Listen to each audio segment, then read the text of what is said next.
എല്ലാവർക്കും നമസ്കാരം. എൻ്റെ പേര് ധന്യ.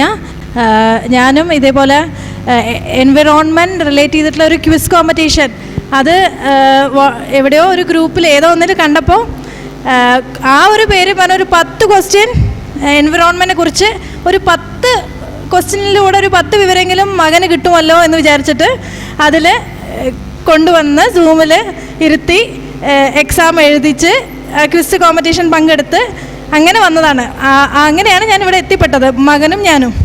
പക്ഷേ എത്തിപ്പെട്ടപ്പോൾ ആദ്യമേ നമ്മൾ മറന്നുപോയ ഒരു എവിടെയോ നമ്മൾ മനഃപൂർവ്വം മറന്നുപോയ ഒരു വല അത് ആദ്യം ഇവർ ഫസ്റ്റ് സെഷനിൽ തന്നെ സൃഷ്ടിച്ച് തന്നു.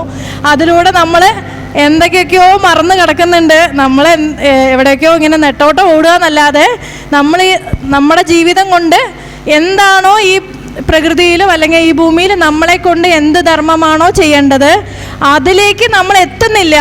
നമ്മൾ വെറുതെ നമ്മുടെ കുടുംബം കൊണ്ട് ഇങ്ങനെ നടക്കുക അല്ലാതെ സമൂഹത്തിന് വേണ്ടി ഒന്നും ചെയ്യുന്നില്ലല്ലോ എന്നുള്ള ഒരൊറ്റ ചോദ്യം തന്നെ ആദ്യത്തെ സെഷനിലേ നമ്മുടെ കയ്യിലേക്ക് എത്തി. അതിനുശേഷം ഈ കൊട്ടേക്കാവ് തന്നെ പറയുന്നത് ആദ്യത്തെ ഒരു 2 സ്റ്റെപ്പ് വെക്കാൻ എളുപ്പമായിരിക്കും. ഇപ്പം എൻ്റെ ഹസ്ബൻഡ് ഒരു പ്ലാസ്റ്റിക് വിരോധിയാണ്. ഞങ്ങൾ പലപ്പോഴും പറഞ്ഞ് കളിയാക്കും. കാരണം പുള്ളി പറയും പ്ലാസ്റ്റിക് ഒന്നും ഇതിനകത്ത് കയറ്റണ്ട, വീട്ടിലേക്ക് പ്ലാസ്റ്റിക് പാത്രങ്ങൾ വേണ്ട, എത്ര പൈസ ചിലവാക്കിയാലും കുഴപ്പമില്ല, അങ്ങനത്തെ കളിമൺ പാത്രങ്ങൾ, ചില്ല്, അങ്ങനത്തെ ഗ്ലാസ് അങ്ങനത്തെ ഒക്കെ മതി.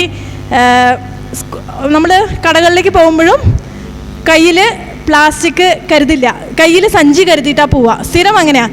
ഇല്ലാച്ചാൽ കാറിലേക്ക് എടുത്തിട്ടുകൊണ്ട് കൊണ്ടുവരും, എന്നാലും കുഴപ്പമില്ല, പെറുക്കി പിന്നെ വീട്ടിലേക്ക് കൊണ്ടുപോയാൽ മതിയല്ലോ. അപ്പോൾ നമ്മൾ ഇതുമായിട്ട് എനിക്ക് കണക്റ്റായി വരികയാണ്. 2 സ്റ്റെപ്പ് വയ്ക്കാൻ ചിലപ്പോൾ നമ്മുടെ വീട്ടിൽ 2 പേര് പറയുന്നത് നമ്മൾ സമൂഹത്തിലിറങ്ങി നമ്മൾ സഞ്ചിയും കൊണ്ടുപോയി നമ്മൾ ചെയ്യുന്നുണ്ട്.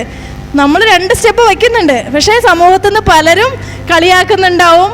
മൂന്നാമതൊരാൾ ചിലപ്പോൾ കയറി വന്ന് അപ്പോൾ ആ സ്റ്റെപ്സ് കൂടുന്തോറും നമ്മുടെ ആ ഒരു എന്താ പറയുക ദൗത്യം നമ്മൾ മുന്നോട്ട് പോകും തോറും കുറേ തടസ്സങ്ങൾ വരാം, നമുക്കത് ചെയ്യാൻ പറ്റിയില്ല എന്ന് വരാം. പക്ഷെ അതവിടെ നിർത്താതെ നമ്മൾ പിന്നെയും പ്രാക്ടീസ് കൂടെ ആരോ എന്തോ പറയട്ടെ, നമ്മളെ കൊണ്ട് ഈ പ്രകൃതിയിലേക്ക് എന്തെങ്കിലും നല്ലത് ചെയ്യാൻ പറ്റുകയാണെങ്കിൽ തുടർന്നു കൊണ്ടേ പോയാൽ നമ്മളൊരു 10 സ്റ്റെപ്പ് വെച്ചാൽ എതിരെ വരുന്ന ആൾക്ക് ഒരു 2 സ്റ്റെപ്പ് ഇങ്ങോട്ട് വയ്ക്കാൻ തോന്നും എന്നൊരു വിശ്വാസം എനിക്ക് മനസ്സിലായി തുടങ്ങി. നമ്മളങ്ങനെ പോയിക്കൊണ്ടേ ഇരിക്കുക. പുറകുന്ന് പറയുന്നവർ പുറകുന്ന് പറഞ്ഞോട്ടെ. കുറേ കഴിഞ്ഞ് മതിയാവുമ്പോൾ അവർക്ക് മനസ്സിലായി നമ്മുടെ പുറകെയുള്ള ആൾക്കാർ കൂടും, നമ്മളെതിരായി വരുന്ന ആൾക്കാർ കുറയും എന്നൊരു വിശ്വാസം ഇവിടെ വന്നപ്പോൾ മനസ്സിലായി. പിന്നെ ഓരോ സെഷനും ഭയങ്കര രസമായിരുന്നു. പിന്നെ ഇവിടെ വന്ന് എന്ത് നേടി എന്നുള്ളതിൽ സിമ്പിളായിട്ട് നമ്മളൊക്കെ എവിടേക്കോ ഇരിക്കുന്ന ആൾക്കാരാണ്. ആ ആൾക്കാരെ വന്ന് നമ്മൾ സന്തോഷത്തോടെ എല്ലാവരും പെരുമാറി എല്ലാവരും ഒരു കൂട്ടത്തിൽ കൂടുമ്പോൾ തന്നെ നമുക്ക് ഇതിൽ നിന്ന് തന്നെ പഠിക്കാൻ പറ്റും. പ്രകൃതി എവിടെയോ കിടക്കുന്നതോ ഒന്നുമല്ല, നമ്മളെല്ലാവരും ഈ പ്രകൃതിയാകുന്ന നമ്മുടെ മക്കൾ തന്നെയാണ്. നമ്മളെവിടെ വന്നാലും എങ്ങനെയൊക്കെയോ തിരിഞ്ഞ് മുന്നിൽ വന്ന് പെട്ടാലും നമ്മളത് ഒന്നായി മാറുകയാണ്. നമുക്കിങ്ങനെ ശ്രമിച്ചു കഴിഞ്ഞാൽ വീണ്ടും ഒന്നിച്ചുകൂടി അമ്മയെ രക്ഷിക്കാൻ പറ്റും.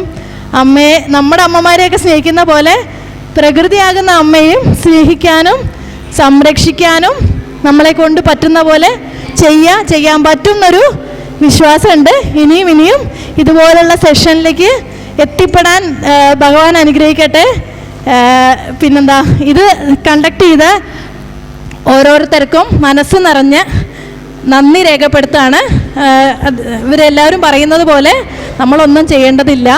നമ്മുടെ കാര്യങ്ങൾ നേരെ ചൊവ്വേ ചെയ്ത് മുന്നോട്ട് പോയാൽ മാത്രം മതി. നമ്മൾ എന്തിനാണോ നിയോഗിക്കപ്പെട്ടത് ആരെയും ഉപദ്രവിക്കാതെ നമ്മുടെ ആ കാര്യങ്ങളോട്ട് മുന്നോട്ട് പോയി കഴിഞ്ഞാൽ ബാക്കിയുള്ള കാര്യങ്ങളെല്ലാം അതിൻ്റെ സ്ഥാനത്ത് അതത് ചെയ്തോളും. അത് എല്ലാവരും അവരവരുടെ കാര്യം ചെയ്യുമ്പോൾ ഓട്ടോമാറ്റിക്കലി ഒരു ഹാർമണി നമ്മുടെ ഈ ഒരു സമൂഹത്തിൽ ഉണ്ടാവും, പ്രകൃതിയിലും അതിൻ്റെ ഒരു പ്രതിധ്വനി ഉണ്ടാവും എന്ന് വിശ്വസിച്ചുകൊണ്ട് താങ്ക് യു സോ മച്ച്.